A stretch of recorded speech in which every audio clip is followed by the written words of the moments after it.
Hey guys, welcome back to another match preview. I decided to put on a show for this video, just so I don't know, it looks a bit better. But yeah, let's get into it. We are versing Fulham. It's a Saturday kickoff at the Emirates Stadium, a home kickoff. And I'm so glad it's a Saturday kickoff. I'm tired of Monday Night Football, especially when you're playing last after everyone has played. But yeah, I mean, this is a game I'm quite interested to see how Arteta and the team play. Obviously we're only in match 6, and we're still experimenting. It's clear to see Arteta is still experimenting with his team. But yeah, we're going to get into Arsenal, but first let's get into Fulham.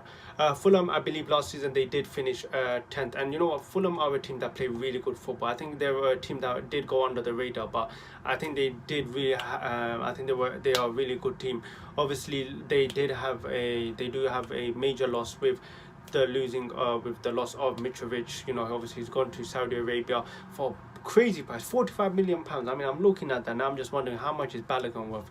So he's gone for around £45 million now. Mitrovic is a dangerous player for Fulham. I remember last season this guy was just a continuous headache. Now him obviously not playing for Fulham is an advantage for Arsenal, and I think that is something that we can utilize more to our advantage. But yeah, I mean, Mitrovic is a big loss. Obviously they still have the likes of Leno, who for some reason decides to turn into Manuel Neuer when we played him.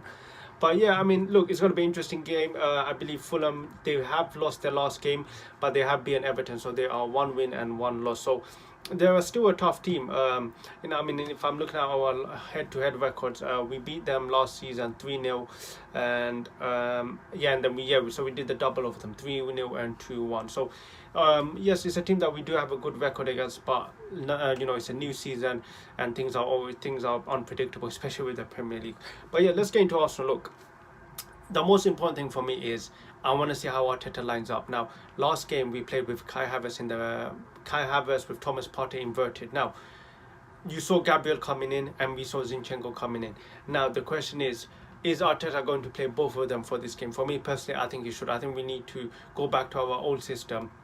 This new system, I think, is good, but I just think, man, sometimes, especially against Crystal Palace, there's just moments in the game where I just feel like our wingers are left isolated because Thomas Partey and Tomiyasu, they can't overlap Saka and Martinelli. So basically our wingers are left isolated, and sometimes our attack does look a bit crap. But saying that, obviously we did get the win. There were some periods of the game where we did look good, but in this new system, it's clear that Arteta is trying to change it up. But I just believe this new system, for me, I'm not a big fan of it. But in saying that, you look at Pep Guardiola last season, he completely changed his system mid-season, and I think Arteta is maybe trying to do something like that. But look, for me, rely on the system that got you here so far, which is a 4-3-3. So for me, get back Zinchenko, bring back Gabriel. I don't know why Gabriel's even in the bench. This guy's a quality centre-back, a monster. And when he did come on against Crystal Palace and Nottingham Forest, you saw the impact he's immediately made. Most importantly, bring back Zinchenko. Now, whatever happens next is you have to bring back Thomas Partey. Now, bringing back Thomas Partey to the midfield, I'm sorry, someone has to be dropped. It's either Kai Havertz or Eddie Nketiah. Now, who do you drop? That is Arteta's problem, because Eddie Nketiah scored a goal in the first game, then got a penalty in the second game.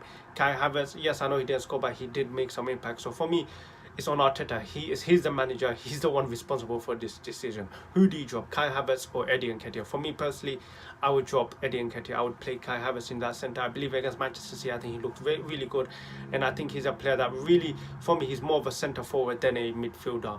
Not saying that he can't play midfield, but for me personally, I think his strength lies more going forward with less responsibility defending wise. I think our team of Thomas Partey, Odegaard, Declan Rice, I think that's our midfield. That's for me our best midfield, and I think you've seen that against Manchester City. We went toe to toe with Manchester City, and I think that's the lineup Mikel Arteta should go with. So for me, drop Eddie Nketiah, start Kai Havertz up front, bring back Zinchenko, and bring back Gabriel. That is for me my best 11. Now, is Arteta going to do that? Personally, for me, I don't know how he cannot start Gabriel after that performance against Crystal Palace. How can you not start Zinchenko, especially when Tomiyasu is now suspended? So, but if you bring back Zinchenko in the team, that means now our defense will be Thomas Partey, Saliba, Ben White, and Zinchenko. Clearly, we need another defender, because Zinchenko, we all know, he's great at going forward, but defensively he's not the best. So he does need some support. So for me, I don't know how Arteta doesn't bring back Gabriel, but knowing that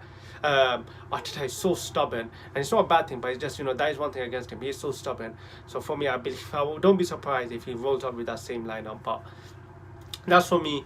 That's my opinion. It's up to Arteta. He's the manager. He needs to make the right decision. That's all I know. And we need to get the win. But yeah, guys, that's the end of today's video. If you enjoyed it, hit that like button. Subscribe if you're new.